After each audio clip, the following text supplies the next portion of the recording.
날마다 살아나는 큐티 김양재 목사입니다. 오늘 큐티 말씀은 에베소서 1장 1절에서 14절까지예요. 하나님 아버지, 하늘에 속한 신령한 복을 우리에게 주셔서 하나님의 은혜의 영광을 찬송하며 살아가길 원합니다. 말씀해 주시옵소서. 듣겠습니다. 오늘부터 에베소서 큐티를 시작합니다. 에베소는 바울이 2차 전도 여행 때 잠시 들렸다가 3차 전도 여행 중 재방문하여 햇수로 3년 정도 머물며 사역한 곳입니다. 그 후 바울은 예루살렘에 들어갔다가 로마의 감옥에 갇히게 되지요. 그 감옥 안에서 바울은 에베소 성도들이 믿음 생활을 잘하고 있다는 소식을 듣고 무척 기뻐해요. 그러나 모든 초대교회가 그러했듯이 에베소도 거짓 교훈의 공격에서 자유롭지 못했어요. 그러니 바울은 옥에 갇혀서도 늘 에베소 교인들이 염려되었죠. 그래서 쓴 편지가 바로 이 에베소서예요. 그런데 오늘 3절에 찬송하리로다. 하나님 곧 우리 주 예수 그리스도의 아버지께서 그리스도 안에서 하늘에 속한 모든 신령한 복을 우리에게 주시되 라고 해요. 그러면 우리가 이 신령한 복을 받으려면 어떻게 해야 할까요? 신령한 복을 받으려면 첫째, 내가 못나고 형편없고 티끌과 같은 존재임을 알아야 합니다. 1절에서 바울은 스스로 하나님의 뜻으로 말미암아 그리스도 예수의 사도가 되었다고 합니다. 바울의 원래 이름인 사울은 크다, 희망 이런 뜻인데 예수님을 만나고서 작은 자 바울로 이름이 바뀌었지요. 하나님의 뜻으로 보냄을 받은 사람은 벌써 이렇게 겸손해지고 자기소개부터가 달라집니다. 하나님 앞에 내가 못나고 형편없고 티끌과 같음을 고백합니다. 우리도 그래요. 그리스도 예수의 사도된 바울처럼 복음을 전하려면 나의 못남을 자랑하면서 이 땅에 오신 예수님을 내 삶으로 보여줘야 합니다.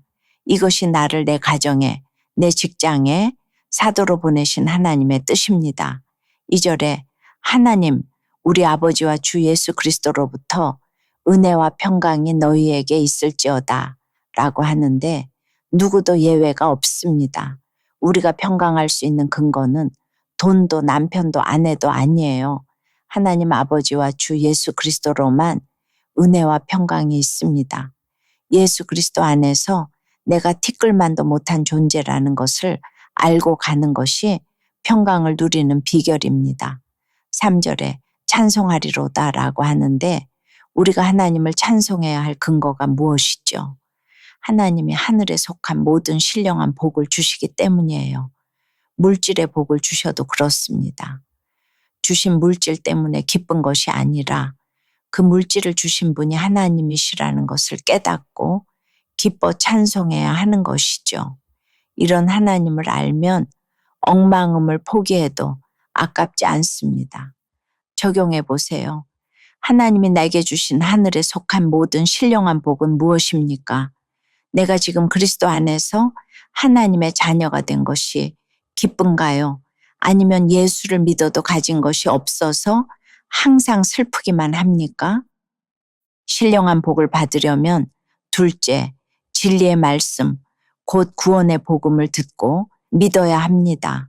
4절에 곧 창세전에 그리스도 안에서 우리를 택하사라는 것도 그래요. 우리는 엄마 뱃속에서보다 더 먼저 택함을 받은 대단한 존재입니다. 그러니 절대 함부로 살아서는 안 됩니다. 함부로 죽여서도 안 됩니다. 낙태도 하나님을 거스르는 것이므로 절대 해서는 안 됩니다. 그렇다면 하나님이 창세전에 나를 택하신 이유가 무엇입니까? 우리로 사랑 안에서 그 앞에 거룩하고 흠이 없게 하시려고 입니다. 내가 불쌍해서 택하신 것이 아니에요. 그러니 우리 인생의 목적도 결혼의 목적도 거룩이 되어야 하는 것입니다.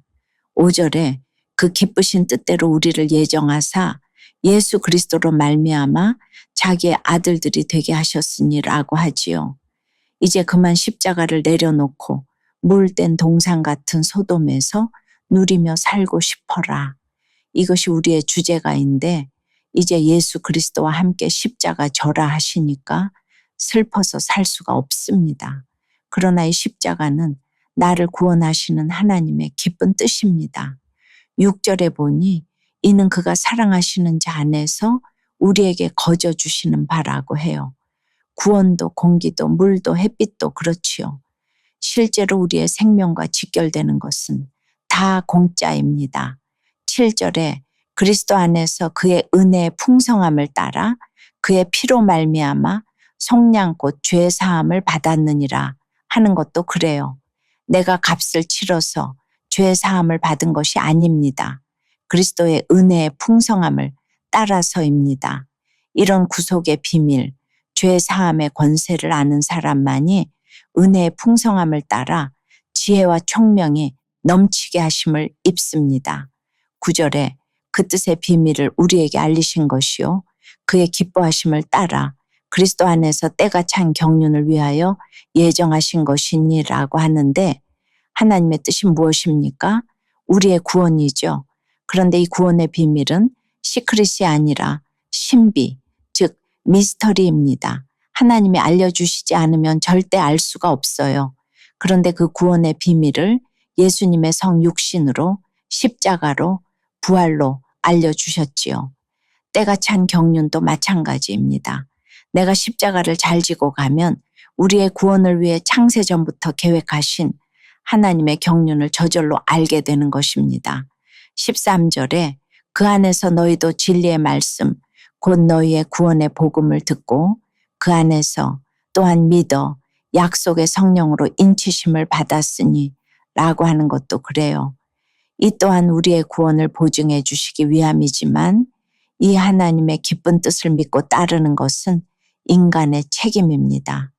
진리의 말씀 곧 너희의 구원의 복음을 듣고 그 안에서 또한 믿어야 약속의 성령으로 인치심을 받을 수 있는 것입니다. 여러분은 어떠세요? 구원의 복음을 듣고 그 안에서 또한 믿음으로 약속의 성령으로 인치심을 받았습니까? 술에 취한 남편의 엉덩이를 때리다 구두 주걱이 깨지는 사건으로 아픈 남편과 자녀를 통해 거룩하게 하시는 주님의 계획을 알게 되었다는 한 성도님의 큐티인 묵상 간증이에요. 알코르존자이신 아버지로 인해 저는 늘 불안했고 어려서부터 교회는 다녔지만 믿음이 없었어요. 그래서 20대에 호프집에서 아르바이트를 하다 만난 남편과 불신 결혼을 했어요. 그런데 알고 보니 남편도 알코르존자였어요. 남편은 아직도 술 없이는 하루를 넘기지 못해요. 몇 년 전 조울증을 앓던 딸이 큰 화재 사건으로 사위에게 이혼당한 뒤 손주들과 함께 저희 집에서 살기 시작했어요. 어느 날 어린이집에 맡긴 손주들을 데리고 집에 돌아왔는데 술 취한 남편은 또 현관에서 잠들어 있었죠. 저는 딸과 함께 남편의 팔다리를 잡고 방으로 끌고 갔지만 손주들이 그 장면을 보게 되었습니다. 그때 저는 손주들에게 그런 모습을 보인 게 속상해서 순간 분노가 올라왔어요. 그래서 구두주걱으로 남편의 엉덩이에 인을 쳐주다가 그만 구두주걱이 깨져버렸어요. 이 일로 저는 여전히 남편에게 맞고 산 것에 상처와 피해의식이 많고 또 남편에게 기대하고 있음을 깨달았어요. 그래서 늦은 밤 라면을 찾는 남편에게 짜증내지 않고 공손히 대할 수 있었어요. 이 모든 것이 4절처럼 그리스도 안에서 택하신 저를 거룩하고 흠이 없게 하려고 하나님이 주신 환경임을 믿어요. 그리스도의 피로 속량받은 인생임을 잊지 않고 그 은혜에 감사하며 살기를 소망해요. 저의 적용은 술과 도박 중독이 있는 남편 때문에 마음이 상할 때마다 남편을 불쌍히 여기는 마음을 주시길 기도하겠습니다. 남편과 다투더라도 손주들에게 화해하는 모습을 보여주겠습니다. 입니다. 우리가 직장을 잃고 입시에 실패하고 병에 걸려도 그래요. 예수 그리스도 안에서 하늘에 속한 모든 신령한 복을 받으려면 내가 못나고 형편없고 티끌과 같은 존재임을 알아야 합니다. 그리고 진리의 말씀, 곧 구원의 복음을 듣고 믿어야 합니다. 그리하면 반드시 약속의 성령으로 인치심을 받고 하나님이 우리 기업의 보증이 되어 주실 것입니다. 기도드립니다. 주님, 그리스도 안에서 하늘에 속한 모든 신령한 복을 우리에게 주시니 감사합니다. 창세전에 그리스도 안에서 우리를 택하시고 사랑 안에서 그 앞에 거룩하고 흠이 없게 하시려는 것이 하나님의 뜻이었다고 하십니다. 우리가 함부로 살아서는 안 되는 인생임을 알고 하나님의 은혜의 영광을 찬송하며 살아가기를 원합니다. 우리의 식구들이 창세전에 택하신 주님의 사랑을 깨닫고 주님을 만날 수 있게 도와주시옵소서. 그리스도 예수 안에서 약속의 성령으로 인쳐주신 것처럼 속히 우리 기업의 보증이 되어 주시옵소서. 하나님의 영광을 찬송하며 살아갈 수 있도록 은혜에 은혜를 더하여 주시옵소서. 예수 그리스도 이름으로 기도드리옵나이다. 아멘. 지금까지 우리들 교회 김양재 목사님이었습니다. 큐티에 도움받기 원하시는 분들은 QTM 홈페이지 qtm.or.kr 또는 유튜브에서 QTM을 검색하시면 도움받을 수 있습니다. 자세한 문의사항은 지역번호 031-705-5360번으로 문의하시기 바랍니다.